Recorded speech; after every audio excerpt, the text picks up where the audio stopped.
What's going on, guys? Right here we're hitting shoulders and arms, and this is the second day of my new split, which is going chest and back, shoulders and arms, next day legs, and then repeat that. And the seventh day is off, so it's 6 days on, 1 day off, with both of my cardio sessions still the same, 300 calories on my leg days. Now, shoulders and arms is a typical quote-unquote bro day that you may come across hearing people say or refer to as, and a lot of people might get shit for that, oh, you're just hitting delts and arms today. Typically, that's something that a lot of lifters, nowadays at least, are doing after their main compound movements, which I still agree with and I've done a lot in the past. However, I'm changing my split to this, where I have 1 day to focus on shoulders and arms, because it's something that I feel when I'm cutting, I lose first. As not exactly lose, but tends to decrease more than other areas first. And two, it's something that I want to try and bring up as much as I can while still in a slight deficit before the deficit gets too tough, calorically wise. I want to try to attack my arms and shoulders with as much volume and frequency as I can, keep them challenged, try to increase my work capacity, try to get stronger in movements involving delts and arms. Like I put up the 70s for 6 on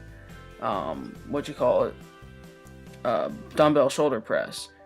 And that's not a PR for me, but that's tying a PR that I hit a long time ago, and I haven't done that movement in probably 2 months. So if you take a movement that you haven't done in a while, for me, movements with my arms, I haven't incorporated a lot because I haven't been getting the volume on my arms that I did a while ago.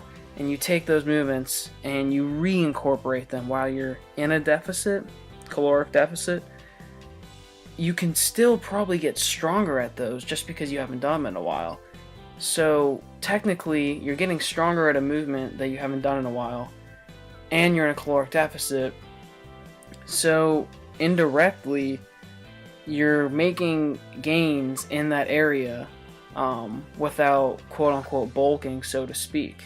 And I'm not expecting, in this contest prep, to increase my arm size, if you will, but it is an area that I'm interested in giving a lot of attention to while maintaining frequency and volume in my compounds. I still hit legs twice a week.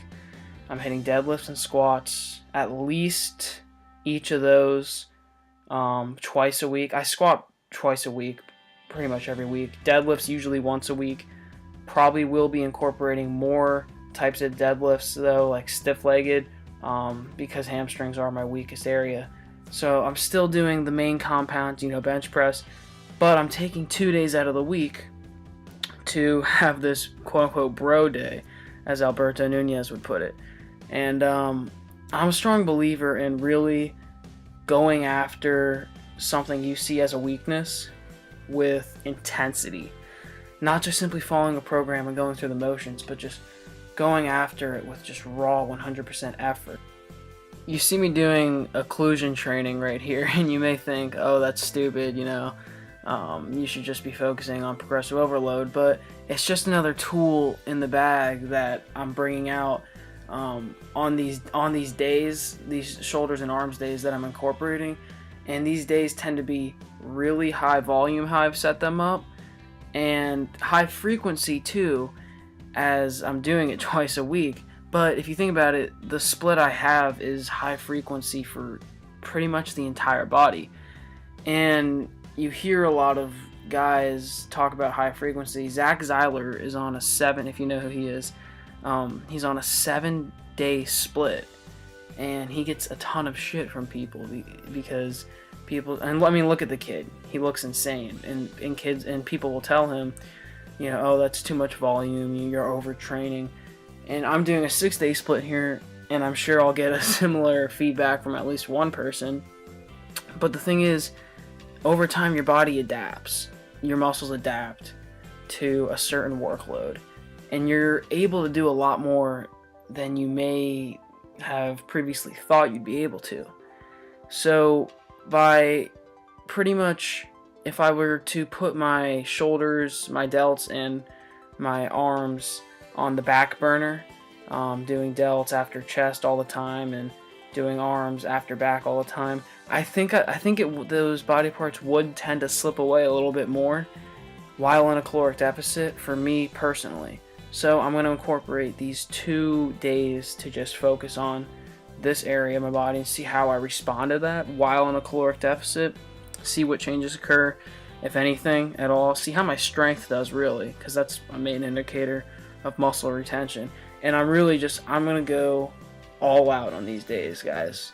My intensity on these days, it may sound bro or whatever, but I'm pushing to failure here, and I'm just gonna see what happens. Maybe it's a little bit of an experiment, and my arms don't do anything, but it's something that I enjoy to incorporate in my training, and I also believe that if you're doing what you like to do when you train, you're going to stay with it. And while staying with it's not a problem for me because I love being in the gym. That's why I lift 6 days a week. I really couldn't imagine myself being on a 4-day split. I still believe that if you're in a workout having fun, you're gonna be more apt to go really intense with it and just go all out. Now, with regards to my triceps at the end here, if you guys want to know how I train them, basically I always do twice the amount of volume for my long head as I do for my lateral head. So I'm doing push downs here. After I did, I think 6 sets for total for skull crushers. I did 3 with a dumbbell on each hand, on each arm, and then 3 with a mini barbell, 65 pounds. And I'm doing the push downs here. I think I did like 4 sets, and then I went to the left arm because I feel I'm always doing stuff with my right arm. Tell me if you guys ever feel this. You're always like picking up your bag, or I'm always taking notes in school and class and stuff. So my left arm tends to like get underworked, my forearm and my tricep. I don't know, maybe it's in my head, but I think it is a little bit. I think it's actually underworked, just because everything's so right-handed for me driving and stuff. So I'm just doing extra sets here with my left, which also tends to burn out quicker sometimes. So I'm trying to give some attention to that. Not too big of a deal, but that was the workout, guys. That's my new split, and I will see you all very soon in the next video. If you like the video, please comment, like, and subscribe if you haven't. Alright guys, see you later. That post-workout meal though, shoutouts to Brian Turner for teaching me that throwing potatoes in the pan to brown them is a lot better than just microwaving them.